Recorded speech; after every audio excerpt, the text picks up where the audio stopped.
Hi, நானும் என் பொண்ணும் ஆழ்வார்பேட்டைக்கு வரும்போதெல்லாம் நாங்கள் மிஸ் பண்ணவே மாட்டோம். அதுதான் வந்து காஃபி டே. இது வந்து என்னோடய ஃபேவரட் பிளேஸு, என் பொண்ணுக்கு ரொம்ப ஃபேவரட்டான பிளேஸ் இது.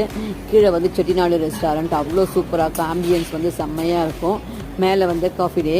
அதில் வந்து அவளோட ஃபேவரட் வந்து ஹாட் சாக்லேட். அந்த ஹாட் சாக்லேட் வந்து அப்படியே சாக்லேட்டு வந்து குழம்பு மாதிரி ஹாட்டாக இருக்கும். அதில் வந்து ஒரு கேக்கு சூப்பராக இருக்கும். அது நமக்கு சாப்பிட நம்மளுக்கு அப்படியே இழுக்கும், டெம்ப்ட் பண்ணுவோம். அதுதான் இப்போ நாங்கள் சாப்பிட்டுட்ருக்கோம். அது சாப்பிட்டு முடிச்சதுக்கப்புறம்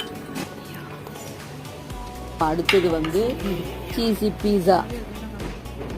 அதுதான் இப்போ நாங்கள் ஆர்டர் பண்ணியிருந்தோம். அதில் பாருங்கள், சீஸ் வந்து செம்மையாக இருந்தது. எனக்கு வந்து கொஞ்சம் பயம்தான் அந்த சீஸ் சாப்பிட்றமே, ஆனாலும் என்றைக்கோ ஒரு நாள் தான் சாப்பிட்றோன்றதுனால சாப்பிட்றது. பாருங்கள், பீஸா சீஸ் வந்து சூப்பராக இருந்தது. அதையும் நாங்கள் சாப்பிட்டு முடிச்சுட்டு அங்கேருந்து நாங்கள் நெக்ஸ்ட்டு போன இடம் வந்து இங்கே வந்து நாங்கள் ஷவர்மா வாங்கிறதுக்காக வந்திருந்தோம். இது வந்து